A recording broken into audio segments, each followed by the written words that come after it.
पुणेकरांसाठी एक दिलासादायक बातमी आहे। पुणेकरांवरील पाणी संकट तुर्तास टळलंय। पाणी कपातीचा निर्णय 31 मे पर्यंत लांबणीवर। 31 मे नंतर पाणी स्थितीचा आढावा घेऊन निर्णय घेतला जाईल। जलसंपदा विभागानं 15% कपातीची मागणी केली होती। पुणेकरांसाठी महापालिकेनं दिलासादायक निर्णय घेतलाय। 31 मे पर्यंत पाणी कपात न करण्याचा निर्णय घेतलाय। सध्या धरणांमध्ये 10.13 टीएमसी पाणीसाठा उपलब्ध असून तो गतवर्षीपेक्षा अधिक आहे।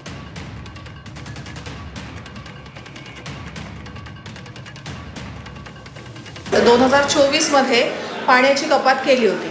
एक दिवस आड आपण पाणी सगळीकडे देत होतो। 2025 मध्ये 8.89 होता तरी आपण पाणी कपात केलं नाही।